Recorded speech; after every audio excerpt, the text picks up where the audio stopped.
humanos, líderes y lideresas han sido asesinados en Colombia. Sin embargo, el gobierno solo reconoce 37 muertes violentas, tal como lo señala la consejera de Derechos Humanos de la Presidencia. Valga decir que esta misma semana, cuando ella presentaba este informe, se le anunció una nueva investigación por vínculos con grupos paramilitares. La encargada de los derechos humanos de la Presidencia de Colombia, vinculada, según señala, un ex paramilitar con grupos paramilitares, en el año 2002 para ser exactos. Se trata de Nancy Patricia Gutiérrez. Ella reconoce que gran parte de los homicidios ocurrieron dentro de los territorios que habían sido señalados por el Sistema Nacional de Alertas Tempranas dirigido por la Defensoría del Pueblo. Sin embargo, no se hizo nada y se siguen asesinando a los líderes sociales. Al acabar con la vida de estos líderes se golpea el corazón de la comunidad y de sus procesos comunitarios, y en muchos casos con planes de desarrollo relacionados con la implementación de los acuerdos de paz. Este desangre se le suma también un golpe al anhelo de paz del país. Desde la firma de los acuerdos entre el Estado y las guerrillas de las FARC en 2016, han sido asesinados 216 excombatientes, según el más reciente informe de la obra Partido FARC. En días pasados, el Instituto Kroc de la Universidad de Notre Dame de Estados Unidos señaló que los crímenes contra desmovilizados son uno de los mayores obstáculos para la implementación de la paz en Colombia. El documento subraya que estos asesinatos se constituyen en la principal cascada negativa para el proceso de paz porque genera la sensación, la percepción de que no se está avanzando con nada. Allí, ese es un entrecomillado. La verdad es que no es necesario, si ven ustedes todas estas cifras y este relato, que no es una cuestión de sensación o de percepción. Los están matando para horadar el sueño de reconstrucción de un país devastado por la violencia que soñó con la paz, con una paz integral, tras 4 años y un poco más de negociaciones entre el Estado colombiano en ese entonces, quien lo representaba era el gobierno, el presidente Santos, la guerrilla de las FARC, en ese entonces era el principal grupo insurgente del país, con todos unos países garantes como Cuba y Noruega, y con países acompañantes como Venezuela y Chile, por ejemplo. Ante la pregunta de quiénes los están matando, esto son una pregunta que se hacen millones a diarios. Hay distintas estructuras paramilitares, grupos criminales al servicio del narcotráfico colombiano y mexicano, disidencias de las FARC, el ejército y la policía. Sin embargo, resulta prácticamente imposible saber de dónde proviene cada uno de los asesinatos, no solamente por el abandono estatal en los lugares, en las zonas territoriales, sino porque la impunidad es del 98%, así que resulta prácticamente imposible responder esta pregunta. Ojalá que algún día se pueda establecer en términos de verdad y de justicia. Ante la llamada comunidad internacional, la postura del gobierno del presidente Duque es de un retórico compromiso con la implementación de los acuerdos de paz, pero hacia adentro las acciones expresan todo lo contrario. Este desangre diario es el más fiel reflejo de ello. El Ejecutivo habla todos los días al final de la jornada, 1 hora de la pandemia, pero no le dedica minutos, ni unos minutos a atender esta tragedia. Sin embargo, sí usa este momento de sangre para aumentar la presencia de tropas estadounidenses en el territorio.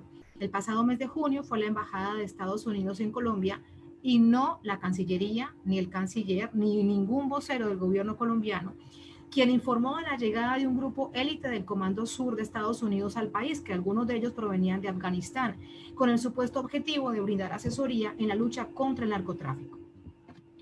Con esta nueva entrega de soberanía, el gobierno violó varios procedimientos constitucionales. Uno, no pidió autorización al Senado, como debe ser, y tampoco consultó con el Consejo de Estado.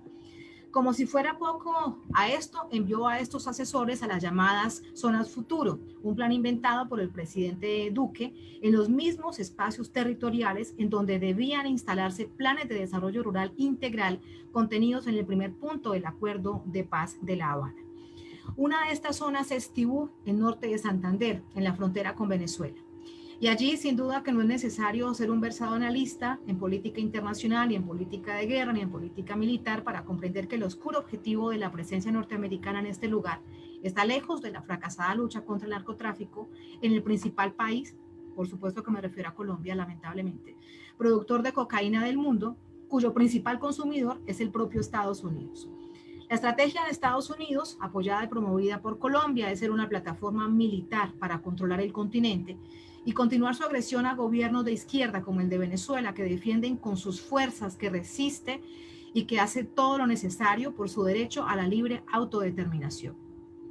Pero además se trata de una ayuda en varias vías. Recientemente el gobierno de Estados Unidos incluyó a Cuba dentro de naciones que no apoyan la lucha contra el terrorismo porque Cuba se niega tajantemente a quebrar el protocolo de ruptura como país garante en otro proceso de paz, en el acuerdo de diálogo con la guerrilla colombiana del Ejército de Liberación Nacional. Una vez la Casa Blanca hizo este anuncio, el Alto Comisionado de Paz de Colombia aplaudió la medida y sugirió que lo habían solicitado Colombia al gobierno de Estados Unidos.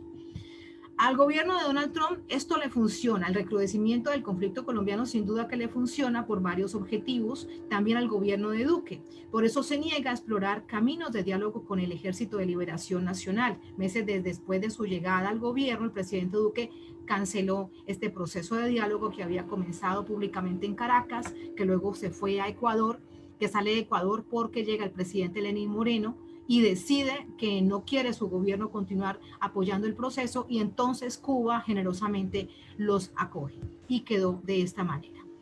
Se trata entonces de una decisión que según el Ejército de Liberación Nacional, en conversación ayer con Telesur, de uno de sus referentes que se encuentra como miembro de la delegación de paz del ELN en La Habana, Pablo Beltrán, debe entonces el gobierno colombiano responder ante el Consejo de Seguridad de Naciones Unidas que llamaba a un cese bilateral del fuego, por lo menos durante 90 días en tiempos de pandemia. Claras acciones de subordinación al gobierno de Estados Unidos por parte del gobierno colombiano y entre tanto, con esto termino, desde esa Colombia profunda hay resistencia, hay un deseo infinito de paz. Otro ejemplo claro de ello es que un grupo de indígenas desesperados por el asesinato de miembros de sus comunidades en el departamento del Cauca caminaron durante 15 días desde el Cauca hasta Bogotá, la capital colombiana, recorrieron más de 500 kilómetros para hacerse visibles en el centro de poder colombiano. Recordemos que además es un centro de poder que se mira a sí mismo y que difícilmente mira hacia esa llamada Colombia profunda, hacia las zonas en donde hay tal recrudecimiento del conflicto colombiano. Como termino y comenzaba, por eso le daba este nombre, lamentablemente, a la otra pandemia que vive mi país, Colombia, y es esta violencia que lamentablemente no termina y se aleja cada vez más ese anhelo de una paz integral. Muchas gracias.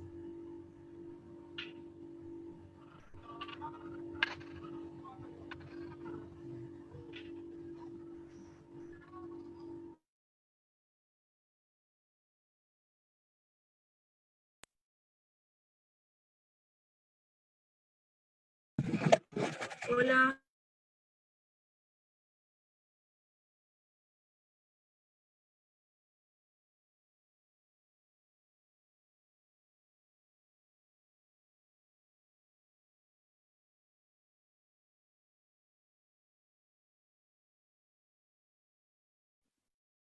Hola, hola.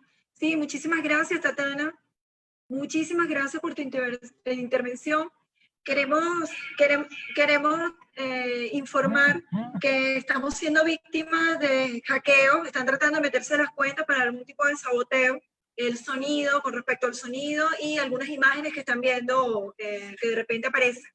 Entonces, el equipo técnico está trabajando en función de eso para que no sea tan reiterativo. Nosotros entendemos pues que nuestros invitados la tarde de hoy son personas de muchísima credibilidad, con muchísima importancia para Latinoamérica, con una voz que no callan y bueno, y entendemos pues que ese es el motivo por el cual nos están procurando sabotear, pero no hay ningún problema. Aquí estamos, continuamos adelante. Ahora vamos a tener la oportunidad, ¿verdad?, de escuchar a la compañera Florencia Lagos Newman. Florencia es corresponsal de Crónica Digital, es una analista internacional, una joven mujer chilena, ¿verdad?, que cursa la maestría de Historia Contemporánea y Relaciones Internacionales en la Universidad de La Habana, en Cuba. Ella va a desarrollar un tema muy interesante porque ella va a hablar del mundo multipolar. Su ponencia se denomina Hacia la necesaria construcción de un mundo multipolar. Adelante, Florencia. Buenas tardes. Muchísimas gracias. Bienvenida.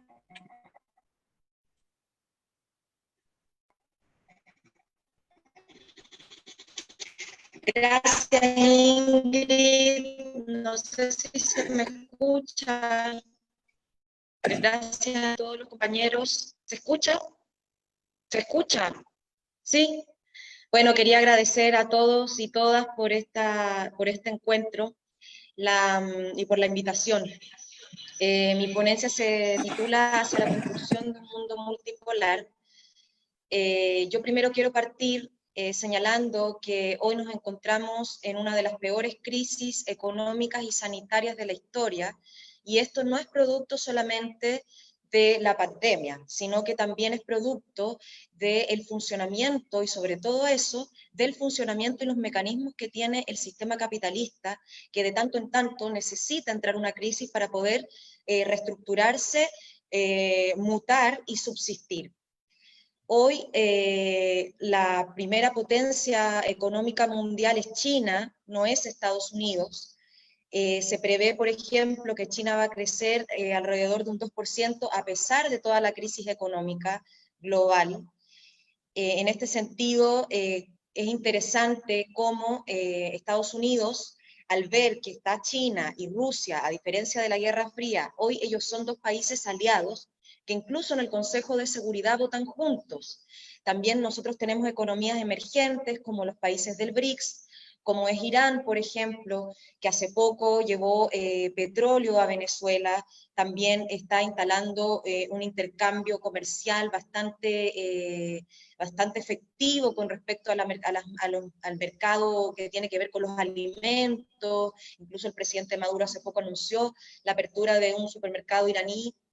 Y todo eso va cambiando, en el fondo, este mundo unipolar, donde únicamente decidía un solo hegemón, en este caso Estados Unidos, en desmérito del resto de los demás países. Y empiezan a aparecer estos nuevos actores, China, Rusia, Irán, el movimiento de los no alineados, que empiezan a contrarrestar la fuerza del poder hegemónico que tenía o que tiene incluso Estados Unidos. Incluso no podemos olvidar que Estados Unidos tuvo que retirar sus tropas de Siria, y eso no fue por un milagro, eso fue porque también Rusia estaba ahí, y también hubo un Consejo de Seguridad que abogó en ese sentido. Otro elemento del orden internacional que es interesante observar es, por ejemplo, que los aliados europeos, antes subyugados al poder de Estados Unidos, hoy están tomando incluso un poco de distancia. No todos, obviamente. Inglaterra se somete al mandato de Estados Unidos y retiene las reservas de oro de Venezuela, por ejemplo, algo muy injusto. Sin embargo, tú ves a Francia y a Alemania que miran con un poco más de distancia el actuar de la administración de Donald Trump, y empiezan a tomar otra posición, incluso abrirse más a la relación comercial con China. Hace poco fue el foro virtual de China con la Unión Europea. Son elementos que te van abriendo el camino para otro espacio, para otro orden de cosas en la geopolítica mundial. Y en este sentido yo creo que es una oportunidad para que América Latina también empiece a mirar ese escenario y a posicionarse desde otro lugar. Tener en cuenta, por ejemplo, la soberanía con la que actúa Venezuela, la soberanía con la que actúa Cuba, Nicaragua, y comenzar a los pueblos a emanciparse. O sea, no es casual que en el 2019 muchos pueblos se alzaron en Chile, en Colombia, en Ecuador, en Haití. Son los pueblos los que van a correr la barrera de lo posible, y la clase política de estos gobiernos más neoliberales, y tiene que ir ya entendiendo que no debe verse como una clase política a sí misma, más bien lo que tiene el pueblo todo y sin el pueblo nada, ponerse en una unidad política y social y popular que sea progresista, que sea por cambios sustanciales, que es lo que realmente este modelo necesita. Ya no más maquillaje ni reformas, sino que cambios sustanciales, donde la vida del ser humano, como es en Cuba, como es en Venezuela, como es en Nicaragua, sea lo principal, sea lo primordial, sea el centro de todo. Porque hay una especie que está en peligro, que es la humanidad. Y esto lo advirtieron Salvador Allende en su momento en la ONU, lo advirtió también el líder histórico de la Revolución Cubana, Fidel Castro. Entonces es necesario que hoy nosotros entendamos que hay una especie en peligro de extinción y es la nuestra, y la única manera de poder salvar esta humanidad es haciendo los cambios sustanciales y estructurales que los gobiernos requieren. Y creo que América Latina hoy tiene una oportunidad de aquello. Tenemos el gobierno de Andrés Manuel López Obrador, el gobierno de Alberto Fernández en Argentina, tenemos a Cuba, tenemos a Venezuela, Nicaragua. Debemos ir por la conquista de más gobiernos progresistas y volver a esa América Latina que pudo declarar América Zona de Paz en aquella CELAC celebrada en La Habana, en aquella América Latina donde estaban Correa, Lula y otros presidentes que también se articularon en una gran unidad para que dentro de este nuevo orden mundial que se está forjando, que obviamente va a ser de una manera dolorosa porque el hegemón mayor, que es Estados Unidos, no va a querer soltar el poder de manera pacífica, va a ser de una manera dolorosa, pero cuando ya se establezca esta manera de interrelación mundial, con diálogo, con diplomacia, América Latina tiene que tener un rol fundamental, ser un actor, y para eso nosotros necesitamos la unidad de América Latina, y necesitamos que nuestros pueblos y los gobiernos progresistas entiendan que hay que apelar por la soberanía absoluta. Entonces eso era lo que yo quería señalar. Les mando un fuerte abrazo, es un honor para mí compartir este panel con grandes invitadas y invitados destacados, y vamos a vencer. Aunque sea con hackeos, con sabotaje, nosotros vamos a vencer. Así que un fuerte abrazo y hasta la victoria.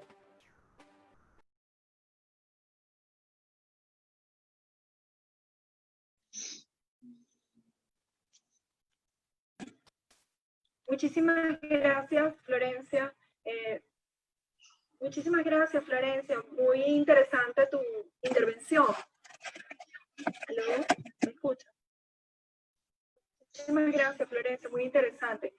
Bueno, fíjense, quiero reiterar el llamado a algunos compañeros que decidieron pues conectarse con nosotros, pero que no están de acuerdo y que efectivamente están saboteando, están procurando que el sonido no sea el correcto, las imágenes, el discurso.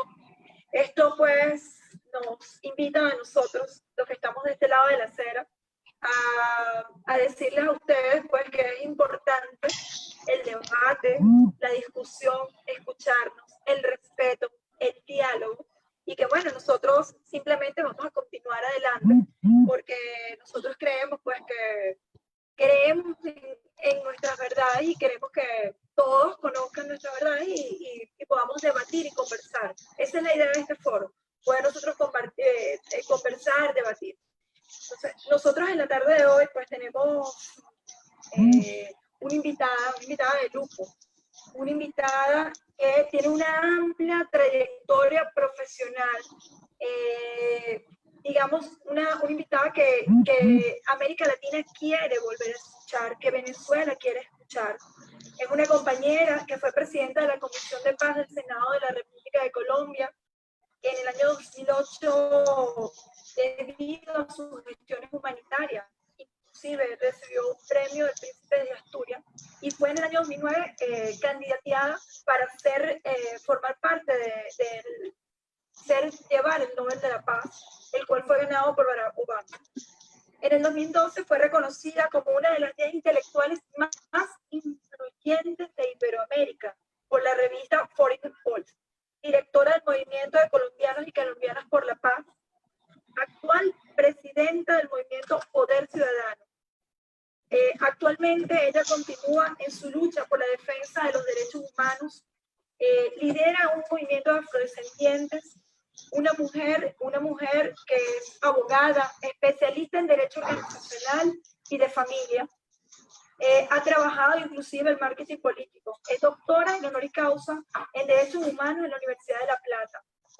Para nosotros en la tarde de hoy es un honor para el Movimiento de Científicos Sociales contar con la participación de Piedad Córdoba. Piedad, la tarde de hoy va a conversar con nosotros con relación a un tema muy interesante, un tema que tiene que ver con el garrote imperialista. Ese mismo garrote que muchos quienes están intentando hoy hackear nuestro primer foro, de este ciclo de foros, pues tarde de hoy podrán escuchar, porque vamos a tener el honor de escuchar a la compañera Piedad Córdoba con el garrote imperialista.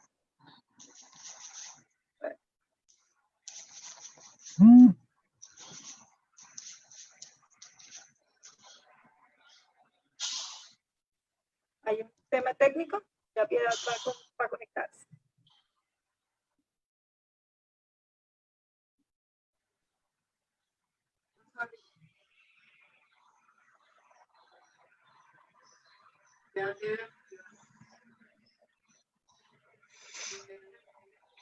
Sí.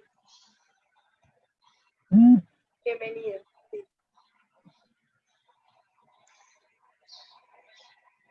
Hay un tema técnico. Ya Piedad va a estar con nosotros. Ya está conectado.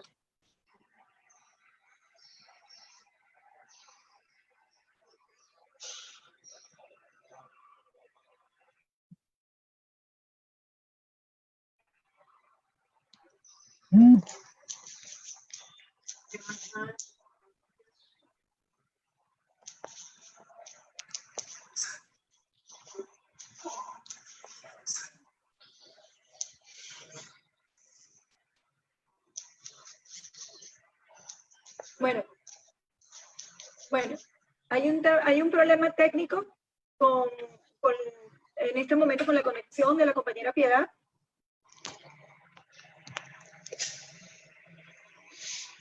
Vamos a esperar unos minutos.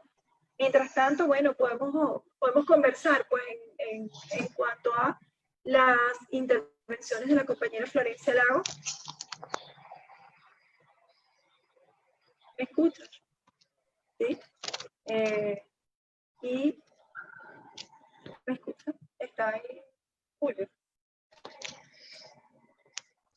Bueno, sí, bueno, prevenido, mientras que logra la compañera Piedad Córdoba logra resolver el problema técnico, vamos a iniciar entonces con nuestro siguiente ponente. Por Venezuela está con nosotros un constituyente, también diputado a la Asamblea Nacional. Él es presidente de la Comisión del Poder Popular de la ANC, es ingeniero, fue alcalde del municipio Carora del estado de Lara, aquí en Venezuela, es miembro de la Dirección Nacional del Partido Socialista Unido de Venezuela. Él es el constituyente Julio Chávez. Está constituyente, está, ya, escucha. Buenas tardes, ¿me copian? Ajá, buenas tardes, ¿me copian?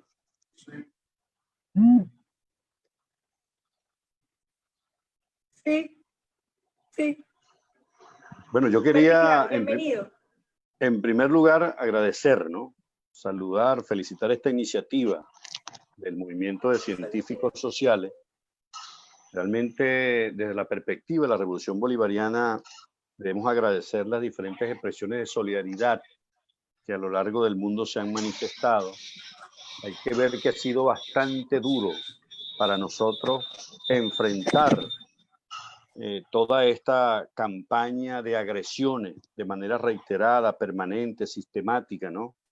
No solamente contra la economía de nuestro país, sino inclusive hemos tenido que desarmar el magnicidio frustrado, en grave frustración contra el presidente de la República, todo lo que tiene que ver con los golpes de Estado fallidos, recordemos el del 30 de abril del año pasado, los golpes parlamentarios que se han estado gestando desde una Asamblea Nacional que la oposición ganó en el año 2015, la mayoría, pero que desde allí se desarrolló toda una campaña, ¿no?, de golpe de Estado parlamentario.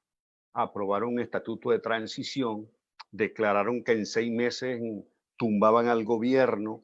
Desde allí mismo han desarrollado toda una campaña para apropiarse de los activos de la República de Venezuela en otros países, el caso de Monómeros, el caso de Citgo, la apropiación reciente del oro que por recomendaciones, ¿no?, del propio sistema financiero mundial estaban depositados en el Banco de Inglaterra y que hoy pues toda una patraña, toda una piratería, un pillaje, un robo de Gran Bretaña en connivencia con el autoproclamado señor Guaidó, de ese gobierno imaginario que algunos países en el mundo han reconocido, incluyendo los Estados Unidos, bueno, se ha estado gestando, ¿no?, toda esta operación de robo y de pillaje. Pero además de eso, de toda esta persecución financiera contra el país y todos los ataques que hemos recibido, además de esto se ha sumado pues los efectos de la pandemia del COVID-19, esta guerra bacteriológica que, de acuerdo, ¿no?, a los estudios y el análisis de personas como Noam Chomsky, han llegado a expresar que esta guerra bacteriológica fue planificada por Estados Unidos, el Reino Unido e Israel, fundamentalmente para detener, ¿no?, la locomotora china, como llaman algunos en términos del avance de esta economía asiática, pero además de eso golpear a Irán, tratar de generar un proceso de desintegración a lo interno de la Unión Europea, y todo esto también en el marco de lo que establece la doctrina Monroe, de avanzar en un proceso de recolonización de las tierras de América Latina y de colocar las materias primas, los recursos minerales estratégicos al servicio del imperialismo norteamericano. Bueno, toda esta agresión y esta confrontación entre la doctrina Monroe y el bolivarianismo como proyecto concreto de liberación de la revolución bolivariana se ha venido desarrollando, digamos, en el marco de esta confrontación de carácter ideológico. En Sudamérica, bueno, los efectos de la pandemia del COVID-19 han sido también devastadores, ¿no?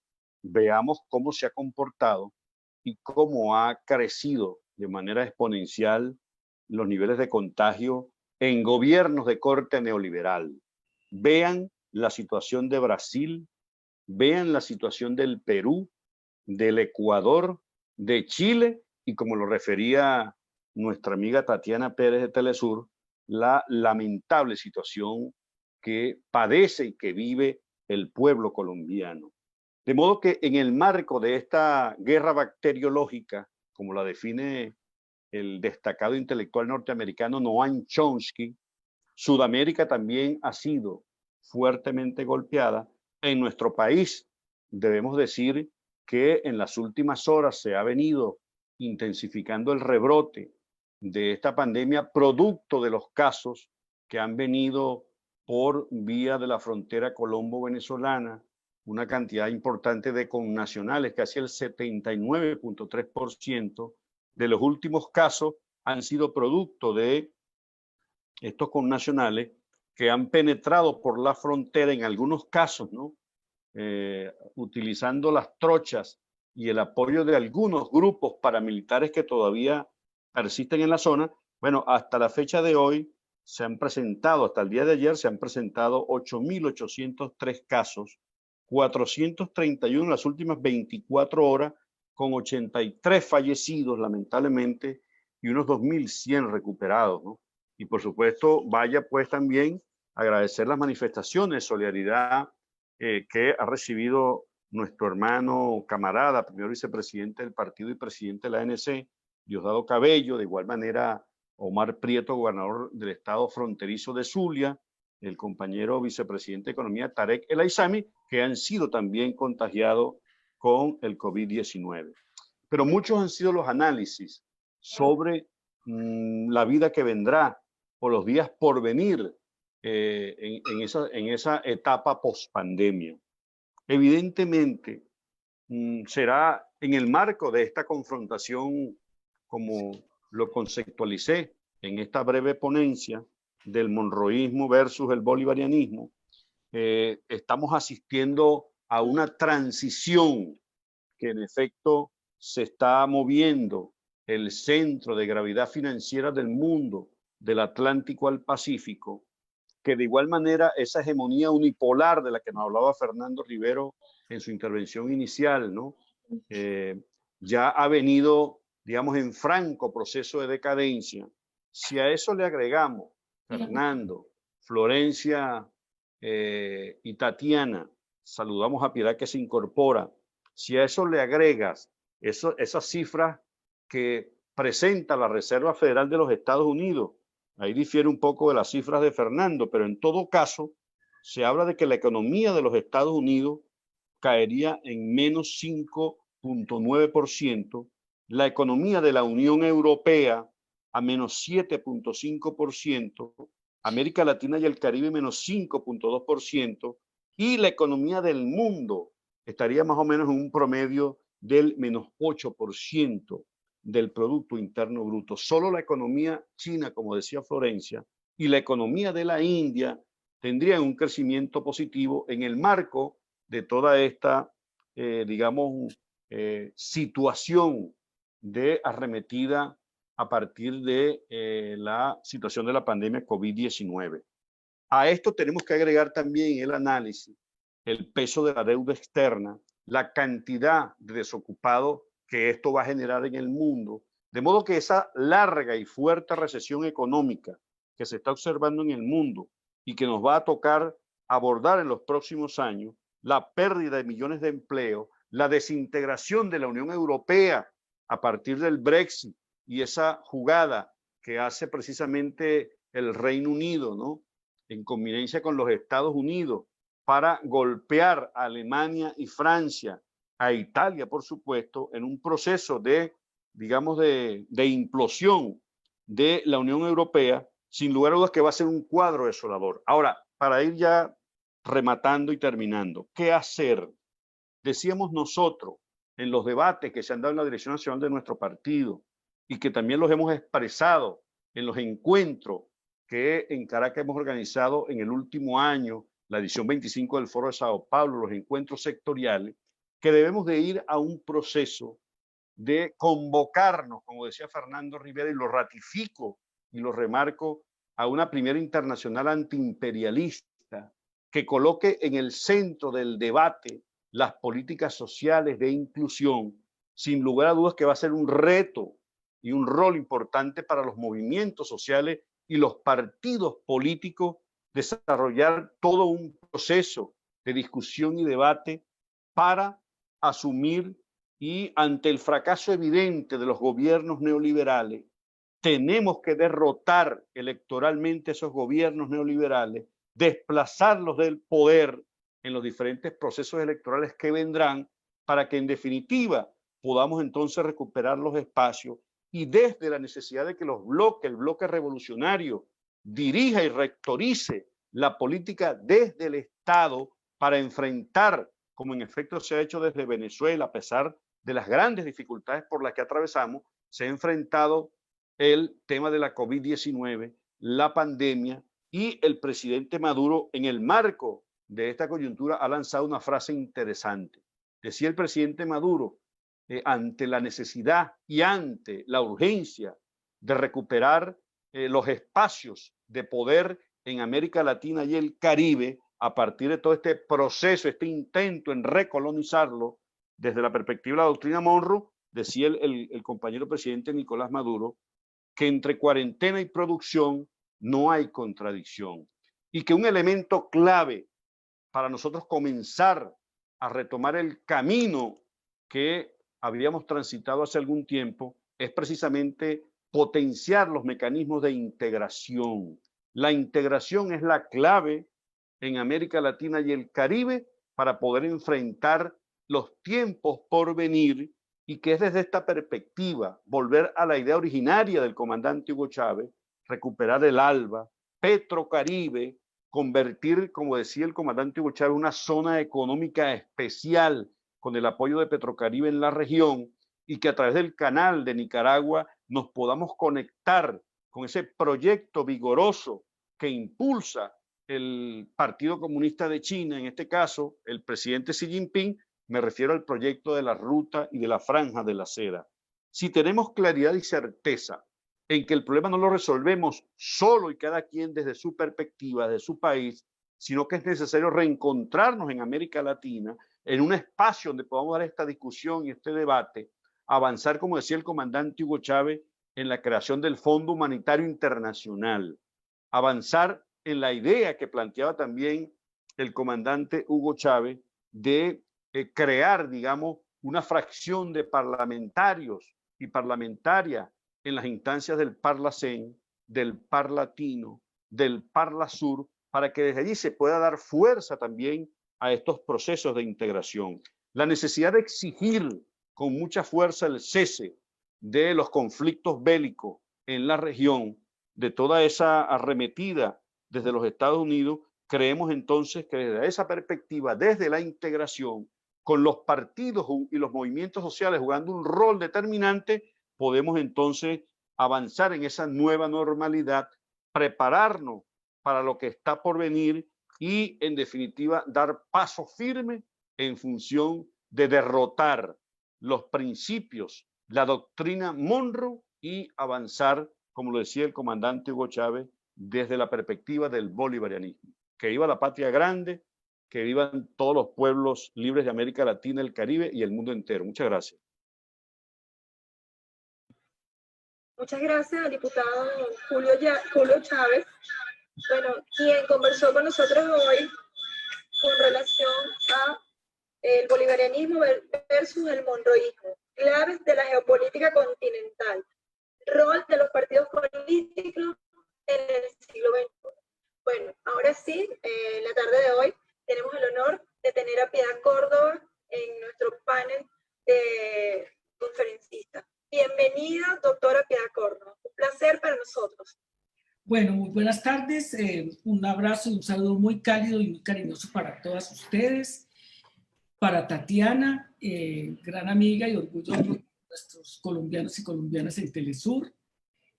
Para Ingrid, para Florencia Lagos y pues a mi amigo de todos los tiempos, Julio Chávez.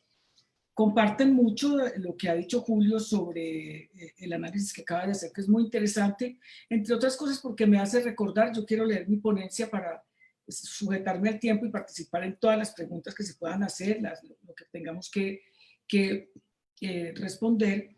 Me recuerda mucho esa visión tan importante que tenía el presidente Chávez, Julio, cuando en una de las reuniones últimas que hizo antes de que realmente entrara ya en su enfermedad, que nos reúne a una serie de dirigentes de toda América Latina y el mundo, donde él plantea el lanzamiento de la Internacional Socialista como una manera pues, de comenzar a enfrentar con rigurosidad, con planeación, la arremetida que se iba a venir contra todos estos procesos, fundamentalmente en la región. Y porque además, yo creo que fue muy aleccionador para todos y todas lo que ocurrió en Libia, la manera, el seguimiento que le hicimos a ello, la manera tan ingenua como un dirigente tan importante como Gaddafi cae en la trampa de todos estos pulpos imperialistas como Francia, como Italia, como Inglaterra, como la misma España,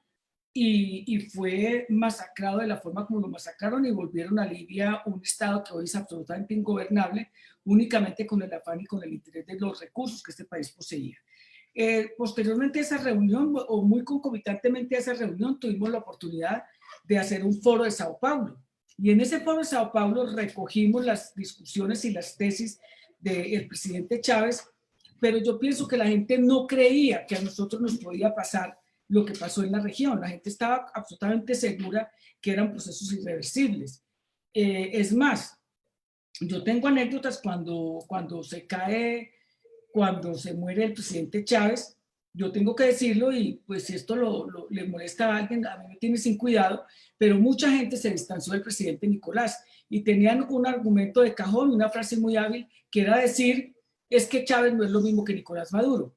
Lo que no sabían ellos era la formación, la consolidación que el presidente Maduro había tenido a lo largo del tiempo que estuvo al lado de un monstruo, de un gigante como el presidente Chávez. Y nosotros les decíamos que en la región iba a pasar lo mismo, y yo me acuerdo que en una oportunidad yo viajé por razones de los procesos que se estaban dando a reunirme con el asistente, el asesor, que era magistrado de la Corte Interamericana del presidente de Brasil, y ya era presidente, ya estaba Dilma de presidenta.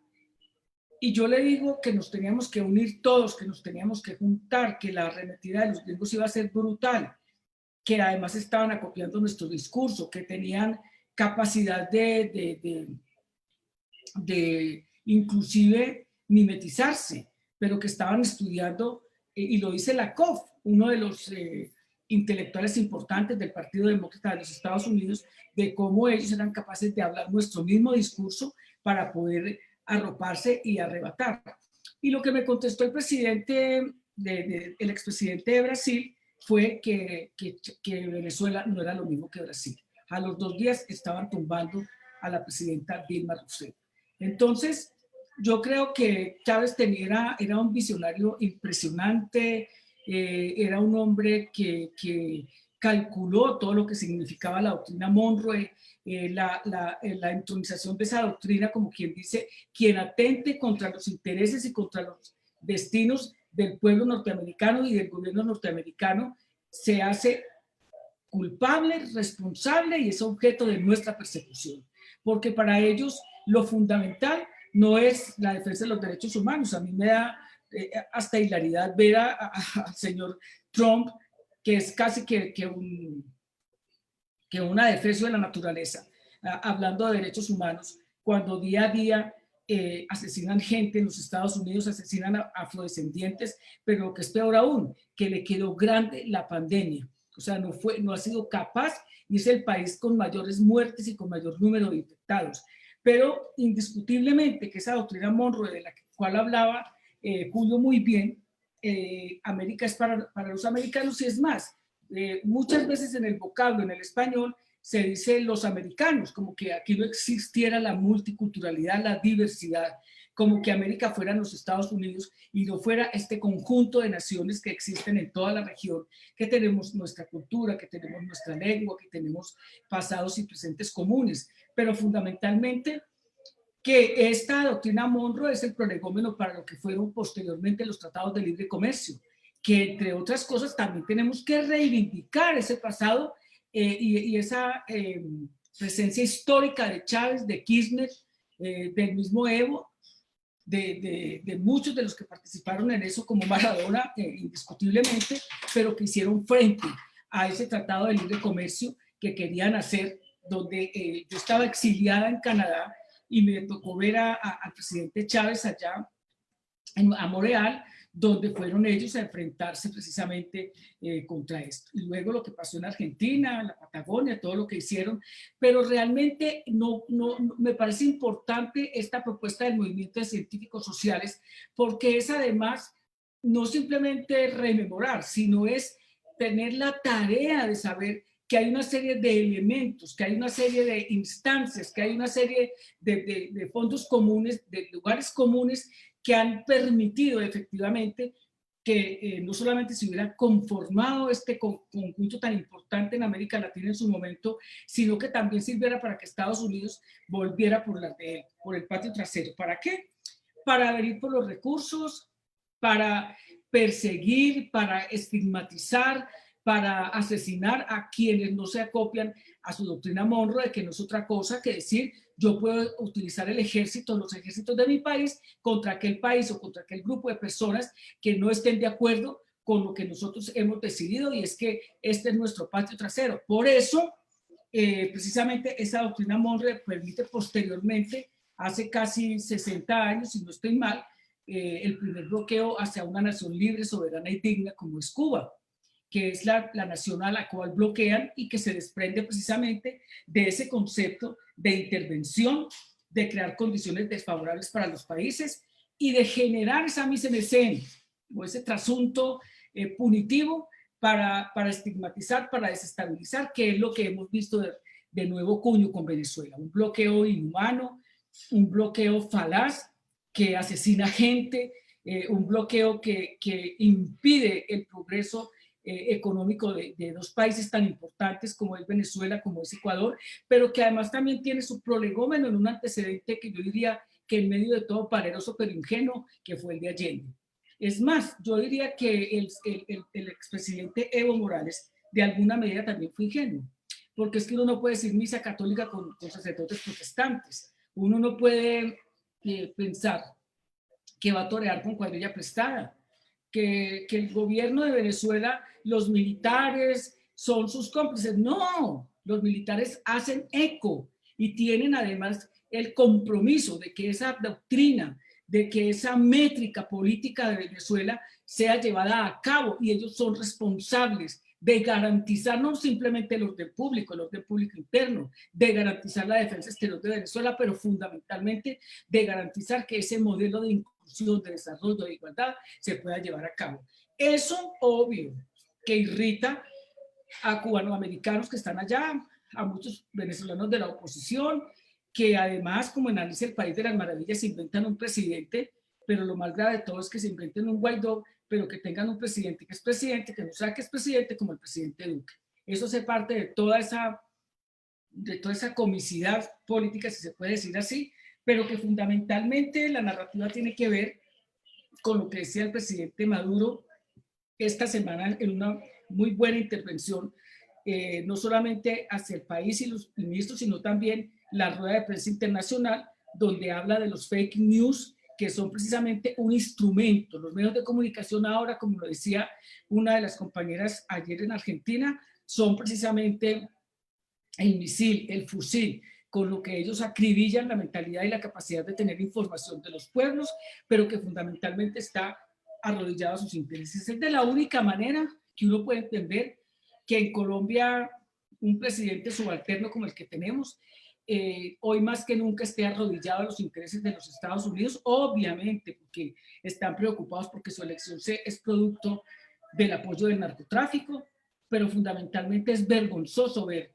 cómo no tienen ningún problema en entregar, en desestabilizar a un país hermano, cuando, como hablabas tú de la pandemia, que nos debería unir en la región a través del ALBA, de UNASUR, de todas las, del CELAC, de todos estos instrumentos que yo no me lo canso de repetir, muy sabiamente formularon Fidel Castro, comandante, y Hugo Chávez con acopio de dirigentes de la región. Así que estamos viviendo una arremetida de la doctrina Monroe, del nuevo cuño, con las dificultades que para ellos se entraña, porque pues, yo creo que Trump va a perder las elecciones. Un 30% es muy difícil de sobrepasar, pero yo creo que lo va a perder también por su errática política, y ojalá que pierda, porque la política exterior ha sido nefasta. Y hoy que habló diciendo que ya Guaidó no le servía, que había que buscar un presidente que apoyara al pueblo, nosotros lo respondemos desde aquí: Maduro, a él lo apoya el pueblo. Entonces, obviamente que eso da cuenta de que no les está dando resultado ni siquiera con la alianza narcoparamilitar del gobierno de Duque para desestabilizar a Venezuela. Eso hace parte de toda esta, yo diría, documentación y de toda esta partitura de los Estados Unidos por volver a acogerse a la región. A Bolivia le dan el golpe de Estado por el coltan, por el litio. A Venezuela es obvio: petróleo, oro, coltan, biodiversidad.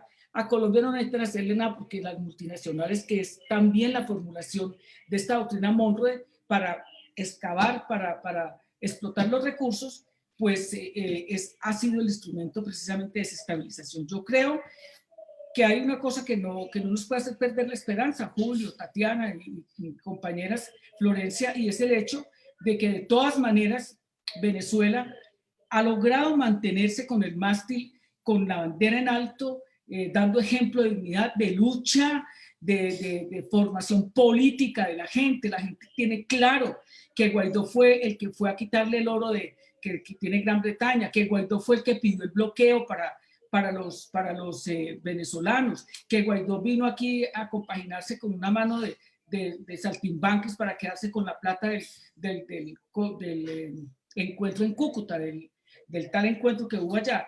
Pero fundamentalmente yo creo que Brasil no va a ser la misma después de este señor, de esta bolsa, es decir, de Bolsonaro. Argentina está rectificando el camino tan desastroso que dejó Macri. Bolivia, yo guardo la fe de que desde el exilio en Argentina, y que los argentinos deben seguir apoyando, él puede ganar las elecciones si no se la roban. Correa va a volver, está en el 70% de opinión favorable en Ecuador. Entonces, creo que este sacudón que nos dio va a servir y es muy bueno este movimiento de científicos sociales porque tenemos que seguir trabajando, porque tenemos que seguir pensando, porque tenemos que seguir retomando las ideas, las alternativas, las propuestas. Chávez nos lo dijo, conformemos la Internacional Socialista, es el momento de hacerlo, de lograrlo. Tenemos que tener mucho cuidado con lo que pasa en Centroamérica porque es importante y tutelar de que el presidente de México pueda gobernar. Nosotros en Colombia con demasiadas dificultades por los asesinatos permanentes y selectivos que ya van casi en 3.000 de líderes y lideresas sociales con las chuzadas. Ayer salgo yo nuevamente chuzada por miembros del Ejército Nacional con Álvaro Leiva, que eso implica y significa la dificultad que es hacer política en Colombia. Así que yo creo que esta nueva perspectiva de la doctrina Monroe no va a ser la misma del siglo pasado, del siglo XX, pero que también tiene instrumentos muy feroces, muy falaces de desmemoriar, de crear miedo a la gente para gobernar, pero que tiene que haber gente como nosotros, que desde la militancia activa seamos capaces de crear conocimiento crítico, pensamiento crítico, de recorrer América para fortalecer los procesos y nosotros, y lo hago como propuesta, debemos estar en diciembre en Venezuela acompañando el proceso eleccionario para que sea un proceso garantista como lo ha hecho el presidente, pero que ganen los nuestros, porque se trata de la inclusión, de la igualdad, de la justicia y de la lucha. Ha habido mucha, para terminar, ha habido mucha rocha aquí porque yo he anunciado el retiro de la política.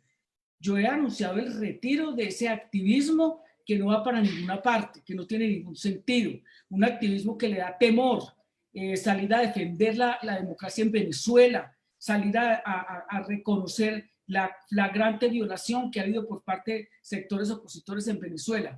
Una oposición que habla por debajo, pero que le da miedo decir las cosas de frente. A mí no me sirve esa política, a mí me sirve otra política. Y por eso, para que se vayan acostando, si es que se iban a morir, no es que me retire de la política, me retiro de ese tipo de activismo político. Seguiré recorriendo la región, soy un soldado en pie de lucha, constante, permanente, una convencida de la participación de las mujeres y orgullosamente reconociendo a una mujer como Cilia o a una mujer como la vicepresidenta Delcy Ramírez y a una mujer que no lo hago porque sea mi compatriota, sino porque es una berraca que se llama Patricia, la de Telesur. Un abrazo, muchas gracias y a disposición.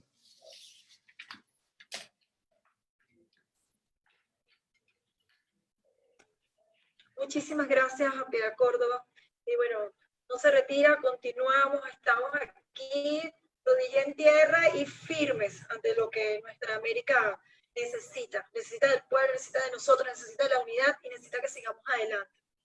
Bueno, ahora nosotros vamos continuando pues el programa del ciclo de foros. Tenemos previsto un ciclo de preguntas y respuestas. Tenemos a una compañera de México, a Meyali de México, del colectivo Rosas Rebeldes. Adelante, Meyali. Hola, ¿qué tal? ¿Me escuchan y me ven? Es que estoy teniendo un poco de fallas.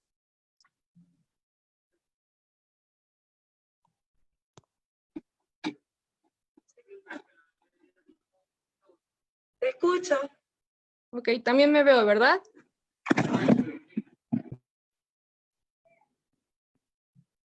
Bueno, lo importante es que me escuchen bien. Bueno, pues muchas felicidades a todos los que hicieron posible esta plática y este ciclo. Yo considero, como miembro del colectivo Rosas Rebeldes aquí en México, es una colectiva feminista. Entonces, para mí, el hecho de que en países como Venezuela hay este tipo de cuestiones y este tipo de foros hechos por mujeres, componentes mujeres y demás, pues me parece demasiado bueno. Creo que es parte del cambio radical que América Latina tiene que tener y vivir. Y pues igual quiero comentar que respecto a los ataques que se vivieron anteriormente en el foro, pues es parte de la lucha, es parte de que siempre va a haber quien desacredite y yo respeto que se manifiesten, pero no son las formas, porque ofender nunca va a estar bien. Y pues hay una pregunta que quisiera hacerle al constituyente Julio Chávez, espero que me pueda responder, y todo esto es sobre ¿qué retos han enfrentado o qué retos ha enfrentado él como constituyente de Venezuela contra el imperialismo y contra el gobierno de Estados Unidos, ya que, bueno, el gobierno estadounidense no ha atacado solo a Venezuela, sino a muchísimos países, ¿no? Incluso en México hemos sido atacados por Estados Unidos durante muchísimo tiempo.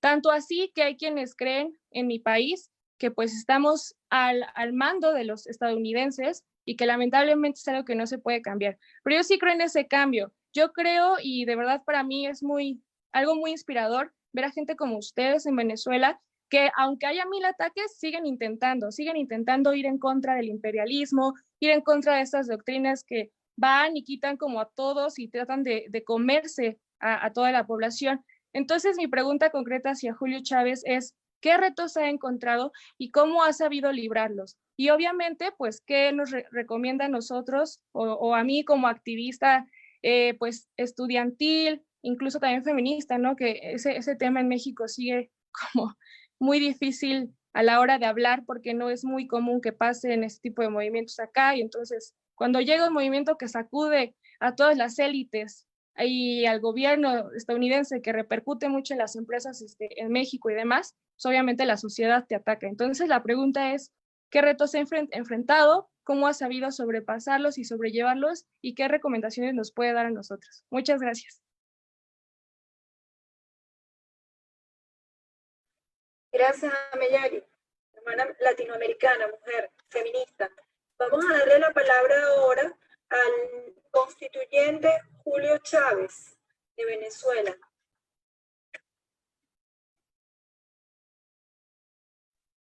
Ok, bueno, nuevamente saludarlos a todos y a todas.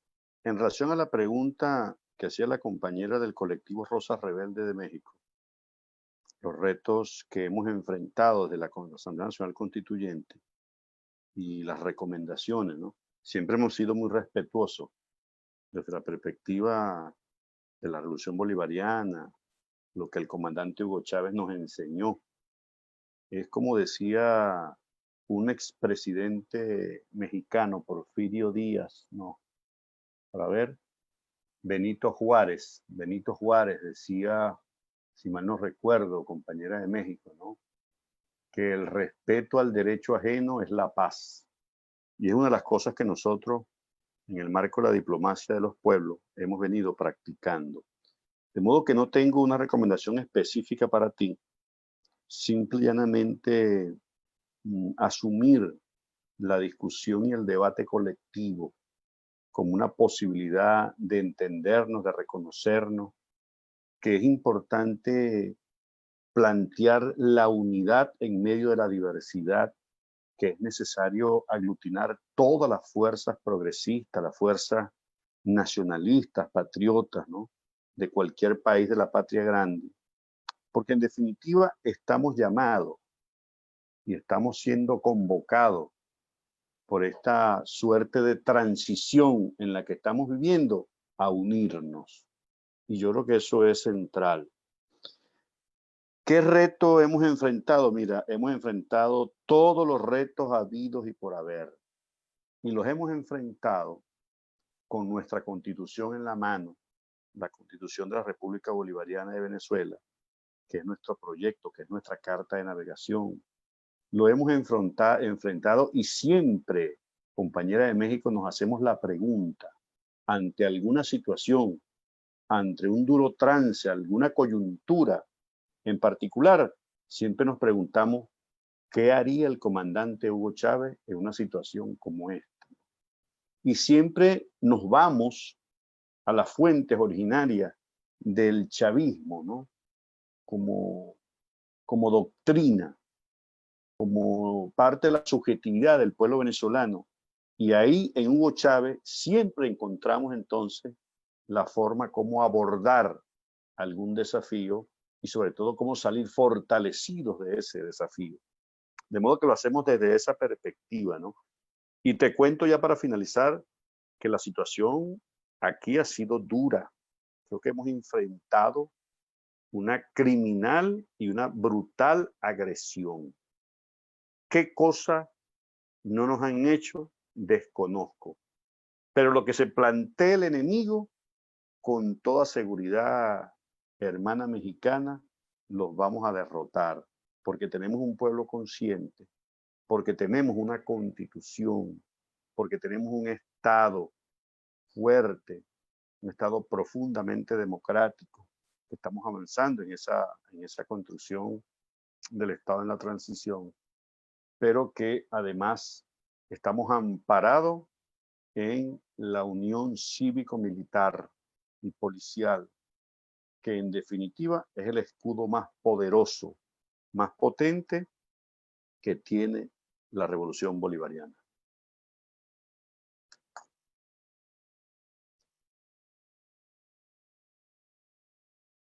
Muchas gracias al constituyente Julio Chávez. Ahora vamos a darle la palabra a una compañera venezolana, Endrina Calderón.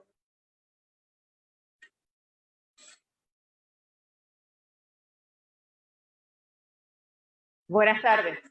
Buenas tardes a todos los compatriotas de nuestra América, de la patria grande. En primer lugar, bueno, quiero saludar y felicitar a estas mujeres que han estado esta tarde dándonos cátedra con respecto pues a nuestra América, a Florencia, a Tatiana, a Piedad, mi profundo respeto, y también a los compañeros venezolanos, a Fernando Rivero y a nuestro camarada Julio Chávez, excelentes ponentes. Yo quisiera preguntarle, pues, a propósito de las declaraciones del presidente Donald Trump el día de ayer. Él dice que algo a Piedad Córdoba. Piedad, me gustaría saber qué impresiones tiene sobre lo que él dijo ayer, que algo grande va a pasar en Venezuela y que Estados Unidos va a estar detrás de eso. Quisiera, compañera, que tú desde Colombia, desde tu patria, nos digas las impresiones de esas declaraciones del presidente del imperialismo. Para mí, unas vísceras en la presidencia de los Estados Unidos. Me gustaría saber tus impresiones, Piedad. Un abrazo grande para todos los participantes y todos cuantos han enviado sus impresiones a través de los chats. Muchísimas gracias a todos. Bueno, a ti muchas gracias. A ver, yo creo que Trump está muy desesperado porque siente efectivamente que un 30% de ventaja que le lleva Biden, que pues tampoco nos hacemos mayores ilusiones, pero no creemos que haga la misma política que Trump, lo tienen al borde de la derrota, porque ha sido contundente el fracaso frente al manejo de la pandemia, porque es que no es solamente el control de la enfermedad como tal, sino una serie de decisiones que se tienen que tomar para que la gente pueda enfrentar situaciones tan complejas como las que está viviendo. Yo creo que él viene haciendo el papel del pastorcito mentiroso. Eso nos está diciendo hace rato. El mismo ministro de Defensa de aquí, que también es un lavaperros de ellos, decía en una oportunidad que yo tuve oportunidad, en un momento en que tuve oportunidad de reunirme con él para conciliar unas posiciones con relación a la oposición y a ver cómo se podía ayudar con la anuencia del presidente Maduro. Él decía, no, ¿para qué? Ese señor ya está solo, ese señor se cae mañana. Lo que pasa es que está buscando a ver apoyos, a ver quién lo acoge, porque ya está por fuera. Nos vamos a reunir en el grupo de Lima y lo tumbamos en 3 días. Y es tal el desconocimiento de Trump, no solamente de la región, sino de sus cómplices que le permiten decir esta cantidad de babosadas. Es obvio que donde no fuera y no hubiera y no se tuviera una fortaleza político-militar como la que se tiene en Venezuela, pues seguramente que habían logrado el interés y el objetivo. Miren, yo creo que yo le he echado mucha cabeza a esto, porque yo no me explico cómo una persona que tenga mínimamente 2 dedos de frente se presta para ser presidente cuando nadie lo ha elegido, cuando nadie lo ha nombrado, cuando el gabinete es un gabinete, hemos dicho, a la sombra, cuando pues hasta los embajadores que nombró, que pues es que yo no sé quiénes están más locos, le han venido renunciando. Y con un agravante muy grande. Yo me acuerdo de un psiquiatra norteamericano negro, muy amigo mío, que me decía, Piedad, en política es muy importante, cuentas claras, no se te olvide eso. Y lo que ha surgido de aquí es el manejo de dineros por parte de un gobierno pues, que es vulgarmente y escandalosamente sucio, que recibe plata, que ha cogido el drama que ellos mismos le han creado a Venezuela para irse a recorrer el mundo para que les den dólares. Plata que nadie sabe en qué la han utilizado. Plata que nadie sabe en qué utilizaron supuestamente para aliviar la situación de los venezolanos y venezolanas que ellos mismos hicieron venir. Entonces, el señor Trump nos amenaza permanentemente con eso y a la larga no pasa absolutamente nada. Ya él mismo se bajó por las orejas del caballo y dijo, señor Guaidó, usted no nos sirve, usted es un muñequito, necesitamos una persona que apoye al pueblo. Nosotros le estamos respondiendo, Maduro, a Maduro lo apoya el pueblo, no porque sea el más bonito, ni porque sea el más amigo mío, ni cosas de esas. A Maduro lo apoya el pueblo porque ha hecho un trabajo impecable, porque ha tenido la capacidad de resistir semejante arremetida tan brutal, porque además de eso, amigos míos de la izquierda, a quienes ya no los considero como tal, han sido capaces de prestarse para ese discurso vacuo de dictador. Yo le admito a una persona de la derecha que no lee más allá de la Biblia las cosas que dice, pero a una persona de la izquierda que se supone formada, que tiene pensamiento crítico, que conoce los procesos, que sabe lo que ha pasado con país, como ha pasado con Colombia, que me venga a decir a mí que Nicolás Maduro es un violador, que Nicolás Maduro es un dictador, pero no hace el análisis de lo que ha significado el bloqueo a la patria venezolana. No tiene el análisis de las consecuencias políticas que eso genera. Por eso, cada vez más se consolida el pueblo venezolano. Y yo diría que inclusive la oposición, que en un momento determinado ha estado en contra de las políticas de Nicolás, hoy cierra filas, porque yo escuché al jefe de la oposición ahora en la Asamblea Nacional diciendo que querían hacer una oposición seria, una oposición donde no hubiera amenazas de invasión, una oposición donde no hubiera violación a los derechos de los y las venezolanas. Porque el hecho de que el señor Guaidó haya logrado ese bloqueo no quiere decir que el bloqueo es para los demás, pero mi familia queda por fuera, yo no estoy bloqueada. El bloqueo es para todos, para los que están a favor y para los que están en contra. Pero Venezuela ha sido capaz, con todas las dificultades, porque tienen una cosa muy importante, hombre, y es que el presidente se comunica permanentemente con el país, permanentemente con la gente. Sale, mire, el manejo de la pandemia, a mí me cogió allá la cuarentena. Y yo era impresionada de ver la manera como y la responsabilidad con que la gente acogió la decisión.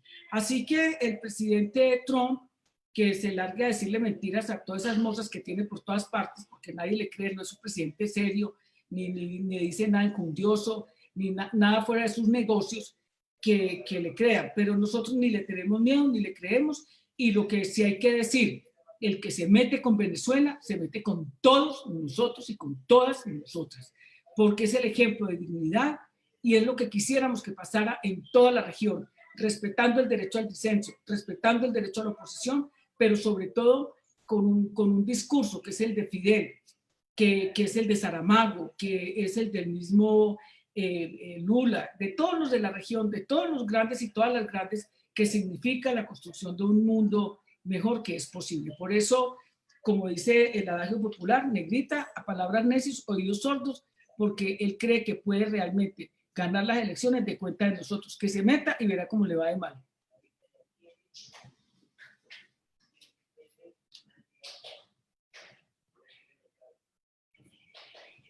Sí. Muchísimas gracias a Piedad Córdoba. Vamos ahora a darle la palabra al compañero del Frente Religioso del Congreso Bolivariano de los Pueblos, Ronald Mendible.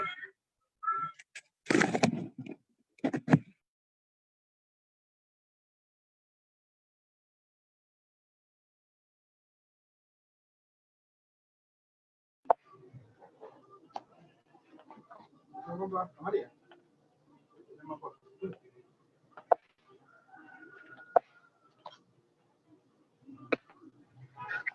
Ronald. Buenas tardes. Buenas tardes. Buenas tardes, Piedad Córdoba, y por supuesto a todos los hermanos que se encuentran en este momento presentes en este foro internacional de Mocienzo, de nuestra hermana Ingrid, que de verdad cada día crece ese movimiento popular en América Latina. Bueno, saludos cordiales para todos. Yo tenía una pregunta muy sencilla y práctica, quizás para el hermano Julio Chávez, que tenía tiempo ya no lo veía, desde el último foro mundial que hicimos acá en el Alba Caracas, ahora en diciembre y en enero, por supuesto, y luego pues llegó la pandemia y cerró muchas cosas acá en Venezuela. Sin embargo, estamos en batalla, estamos en lucha, logrando sobrevivir a este bloqueo internacional que Estados Unidos ha planteado. Bueno, mi pregunta de alguna manera es muy sencilla, ¿no? Venezuela siempre ha sido un país criticado por su estabilidad económica, ¿no? Y ha sido porque nosotros, por supuesto, poseemos grandes riquezas. Pero también hemos visto que del sionismo ha partido una serie de situaciones fundamentalistas, como lo podemos percibir en Brasil, en Bolivia, ahora en Argentina, inclusive ayer en su celebración sobre la independencia, hubo alguna tentativa de los fascistas de la derecha, queriendo dejar por fuera pues, al gobierno instaurado por elecciones en esa república, ¿no? Hermana de nuestra hermana Cristina de Kirchner. Sin embargo, observando esta situación que se está viviendo en América sobre ese sionismo religioso, nosotros queríamos preguntarle al hermano Julio Chávez qué políticas tiene nuestro gobierno, el presidente Maduro, con referencia pues, a estas políticas sionistas que han venido practicando los fundamentalismos religiosos en América en contra de las hegemonías de poder y en favor, en algunos casos, de esa misma hegemonía. Me explico. Hay grupos fundamentalistas que dicen que son parte de una particularidad, es decir, profesar el camino de Dios y orar por Dios y manipular a la final a los gobernantes. Con esto no quiero decir que nuestro presidente esté manipulado, indudablemente que no. Pero más allá de eso, otros gobernantes, como el caso de Bolsonaro, mostró que la política no era tan importante como el partido religioso, que fue el que realmente lo colocó en el gobierno. Como en el caso de Bolivia, que toman a la fuerza con la palabra de Dios al gobierno y se retiran a los pueblos originarios y toman de esa hegemonía de poder fundamental que tienen las religiones, en este caso cristianas, y cambiaron el poder por una nueva forma de ver la democracia desde la Biblia. Entonces, en Venezuela, gracias a Dios, el Consejo Nacional Interreligioso y otros factores de trabajo, como el caso del Padre Numa y la acción por los pobres, al igual que el hermano Mimo Vargas y su equipo de Paz y Vida, hemos logrado unificar ciertos criterios en función de eliminar el sionismo religioso. Sin embargo, algunos factores todavía pretenden de oposición, como el caso de la Conferencia Episcopal Venezolana, entre otros organismos, pretenden de alguna manera dañar y causar una quiebra de esa democracia que hemos vivido viviendo en paz, gracias al presidente Nicolás Maduro, el legado dejado por el presidente Chávez, y que ahora algunos factores fundamentalistas pretenden desde la religión querer cambiar en Venezuela. Gracias Ingrid, gracias Julio Chávez, Piedad Córdoba y a todos los presentes.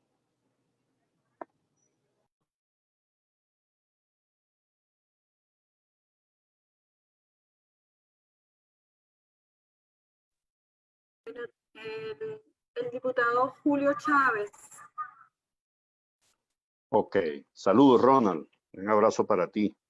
En primer lugar, nosotros hemos reconocido en la Dirección Nacional de nuestro partido, en las discusiones y debates que hemos hecho, la existencia de ese fundamentalismo religioso como un adversario potencial del proyecto bolivariano y de los proyectos emancipatorios en América Latina y el Caribe fundamentalmente, ¿no? Lo hemos reconocido, lo hemos visibilizado en la Dirección Nacional de nuestro partido, Ronald, como tú sabes, a partir de estudiar las experiencias de estos movimientos que se desprenden de la doctrina del destino manifiesto, que en efecto colocan al Dios dinero, ¿no?, por encima de toda, digamos, de toda actividad,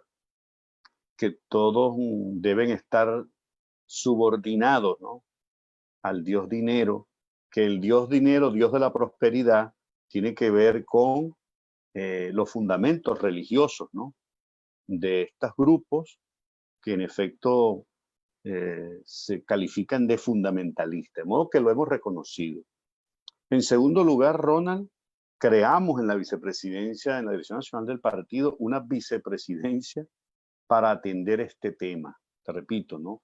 Hemos estudiado de cerca el tema de Bolivia, ya nos habíamos alertado también de la situación del Brasil, de lo que ocurre en la propia Estados Unidos de Norteamérica, en Centroamérica, y en efecto hemos creado entonces esta vicepresidencia, la lidera el compañero Bielma Mora, y ya sobre eso se está haciendo el respectivo diagnóstico, que lo tenemos, y se está desarrollando todo un plan político para abordar esto en todos los territorios, en todo el territorio de la República Bolivariana de Venezuela. Estamos utilizando nuestros organismos de bases, nuestras instancias, los organismos de base, no solamente la VC, la comunidad, las calles, ¿no?, para también diagnosticar esta situación.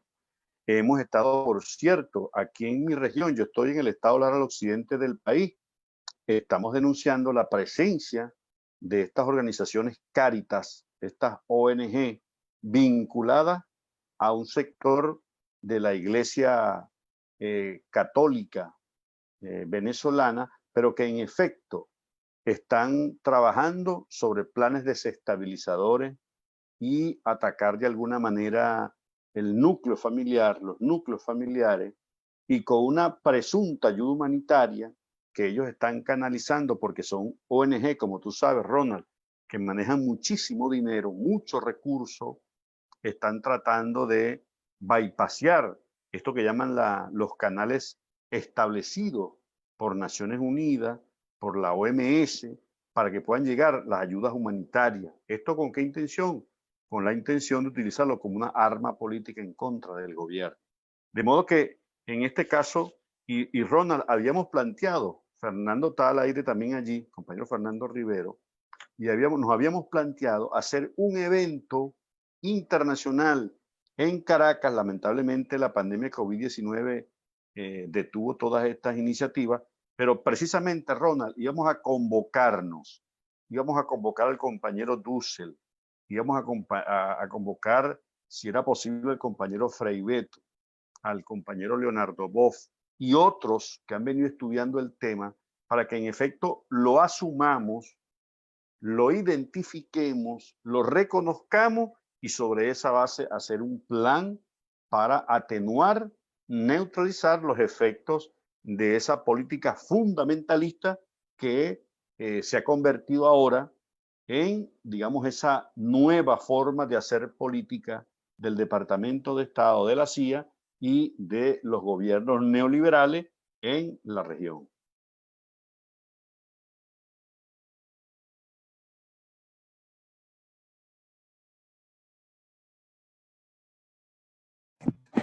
Perfecto, muchas gracias al diputado Julio Chávez. Ahora vamos a tener la intervención del compañero William Gudiño. Esta va a ser la última intervención por la tarde de hoy. Vamos a escucharlo y para luego escuchar el cierre de dos de nuestros ponentes, Tatiana Pérez y Fernando Rivero. Adelante, William. Sí, buenas tardes a todos y a todas. William Gudiño, desde la Red Nacional de Comuneras y Comuneros. Y fíjense, en el marco, yo quería preguntarle fundamentalmente a Fernando Rivero, que fue quien gentilmente me invitó a participar en el foro. Conozco a Julio, por supuesto, y un gran saludo al hermano Julio Chávez. También puede separar la pregunta, en todo caso, no sé si habrá tiempo. Es un poco sobre el tema de la unidad popular programática, como nos gusta ponerle como apellido. La necesidad de la unidad de la clase, ese llamado histórico que hizo el comandante Hugo Chávez, que refería muy bien ahí ahorita, hace un rato a Piedad Córdoba, no sé cómo lo llamaba Hugo Chávez, pero él ya lo llamó la Internacional Socialista o una versión de la Internacional Socialista en esta época. En todo caso, la unidad de la clase, pues. Visto ese llamado, visto la necesidad urgente de esa unidad popular programática, ¿qué ¿qué creen ustedes que en estos anteriores años faltó o en qué se fracasó? ¿Por qué no se empujó más duro esa unidad política de los sectores y que a mi juicio ha generado esta debacle con Rafael Correa, con Evo, lo que ha pasado con Lula y Dilma, etcétera? Y los ataques, por supuesto, a Venezuela, que ha quedado en este marco, ha quedado solo, o prácticamente solo, o con menos apoyo. ¿Cómo ven ustedes dentro de sus países? Porque no le puedo preguntar por el resto de los países. Yo diría que a Fernando y a Piedad y a Julio, ¿cómo ven ustedes el por qué eso se dio así y qué habría que hacer?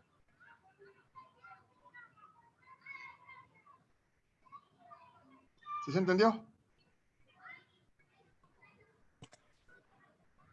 Hola, muchísimas gracias al señor William Niño. Vamos a darle la palabra a Fernando Rivero para que responda. Luego a Tatiana Pérez.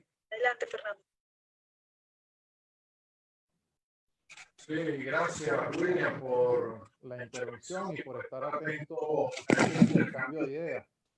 Creo que está planteado hoy en el marco de la nueva etapa que nos atrevemos a decir vive nuestra América, en una reconfiguración de fuerzas políticas que ha venido aconteciendo en el continente.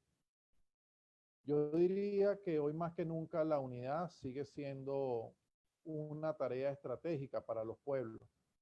Si nos corresponde en este momento construir una instancia, esa instancia tiene que tener, digamos, como epicentro, como 3 pilares fundamentales: la lucha por la soberanía, la lucha por la paz y la lucha por la vida. Indudablemente, en este momento, quienes creemos en la construcción de un mundo distinto, quienes creemos en la construcción de una alternativa al capitalismo, debemos concentrar los esfuerzos en la unidad programática. Diríamos que la unidad programática desde la perspectiva de los partidos políticos, pero desde los movimientos sociales, desde el poder popular, la unidad en torno a una plataforma. Yo me atrevería a decir que lo acordado, quiero ratificar esto, el Encuentro Mundial contra el Imperialismo, deja unas líneas estratégicas de acción, deja en la documentación recogida, bosqueja una manera de entender las luchas en el momento actual que nos puede permitir avanzar en función de construir una alternativa antiimperialista. Ahora bien, creo que eso reclama, yo diría, aquellos principios que entre otros o entre otras organizaciones hablaba el Ejército Zapatista de Liberación Nacional. 1, mandar obedeciendo. 2, unir y no dividir. 3, construir y no destruir. Creo que allí hay por lo menos 3 orientaciones que pueden servir como principios para marcar la construcción política en los tiempos actuales de cara a enfrentar la ofensiva que desarrolla la Casa Blanca. Y finalmente también diría, creo de verdad que hoy el ideario bolivariano tiene una gran vigencia. Creo que allí están, digamos, las orientaciones gruesas de lo que debemos hacer en este momento. Así como Bolívar en su momento se planteó un congreso anfictiónico de Panamá para nuestra América, la América que tenía el mismo enemigo, que tenía la misma lucha, hoy se impone unificar esfuerzos desde la perspectiva del poder popular en función de esas grandes transformaciones y de la lucha antiimperialista.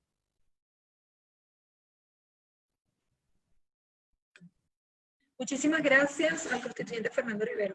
Bueno, ahora para cerrar la tarde vamos a escuchar las palabras de cierre de Tatiana Pérez, de Telesur. Gracias, Tatiana.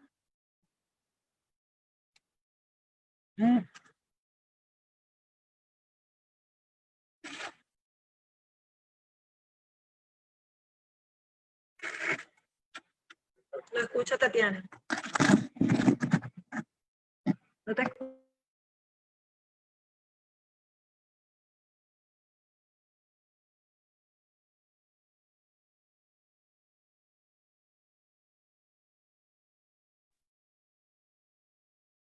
Tatiana, no se escucha Tatiana.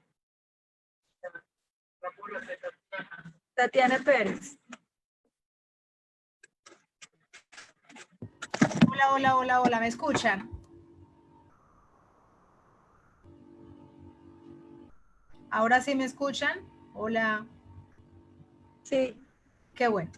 Les decía con mis breves reflexiones, agradeciendo de nuevo por esta participación, particularmente por Telesur, que estamos en este mes cumpliendo 15 años de la fundación. Decirlo es bastante fácil, pero construir un canal de comunicación alternativo, antihegemónico, de alcance global, ha sido una tremenda tarea. Piedad recordaba, y bueno, le decía que Patricia es una berraca, palabra muy, muy colombiana para identificar, bueno, la fortaleza que hay, en este caso de Patricia como la presidenta del canal y bueno, de todo el equipo que trabaja día a día, es decirlo fácil, pero hacerlo muy fuerte, y bueno, nos sentimos muy, muy orgullosos, muchísimo, de todo el trabajo que hacemos pese a tantas dificultades. Cuando se pensaba que no íbamos a tener tan nivel de alcance global, pues le hemos demostrado todo lo contrario, y allí seguimos, porque llevamos 15 años y que sean muchísimos más en medio de las dificultades, las adversidades, pero todas con mucha voluntad y fortaleza las superamos y las seguiremos superando.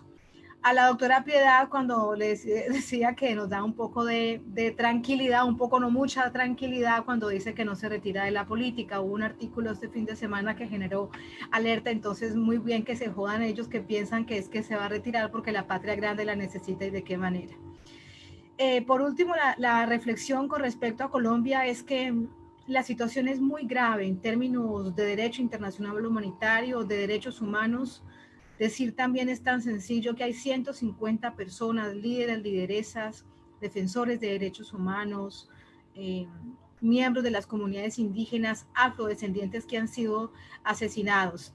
Y aunque los medios de comunicación corporativos por todo lo que sabemos, el diagnóstico está hecho, no titulan con esto, no es noticia, desde las organizaciones y plataformas sociales, lo que yo les pediría es que no los podemos olvidar. Hay que buscar la manera de hacerlo visible, porque el asesinato de un líder social en Colombia, una lideresa social, es un golpe directo a sus comunidades.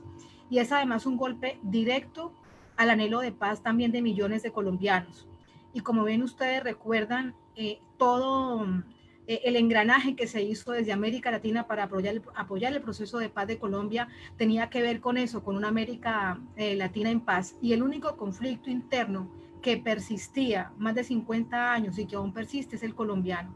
Entonces lo que yo les pediría es que no los podemos olvidar, que todo el momento que sea oportuno es necesario contar lo que está pasando internamente de Colombia para acabar con ese bloqueo que existe en medios de comunicaciones corporativos para contar esta verdad. Y por último, después de escucharlos a todos ustedes que son los expertos como analistas internacionales, es que en medio de la crisis que ha generado la pandemia y que evidencia la mayor perversidad de la forma capitalista que es el neoliberalismo que estamos viviendo, hay grandes oportunidades, sin duda, pero el desafío es inmenso, porque si nosotros estamos pensando y buscando formas de cómo convertir esta América Latina en un espacio distinto, ellos que han pasado 100 años en el poder también seguramente lo estarán mirando, aunque estén muy preocupados.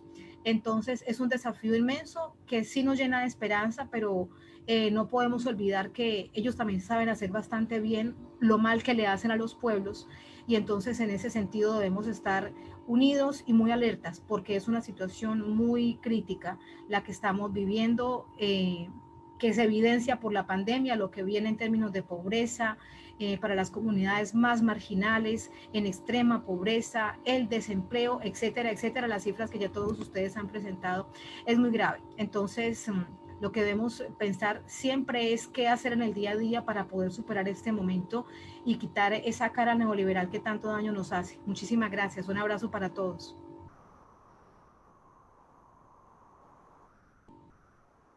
Muchísimas gracias, Tatiana, muchísimas gracias, Piedad Córdoba, Julio Chávez, Fernando, Leticia, muchísimas gracias. En nombre del Movimiento de Científicos Sociales Simón Bolívar, nosotros desde el Congreso Bolivariano de los Pueblos queremos agradecer al equipo técnico y a todas las personas que hicieron posible realizar este evento. Muchas gracias por su participación, a los venezolanos, a nuestros americanos, al mundo entero. Muchísimas gracias. Nos vamos a ver en una próxima ocasión. Gracias. Feliz tarde.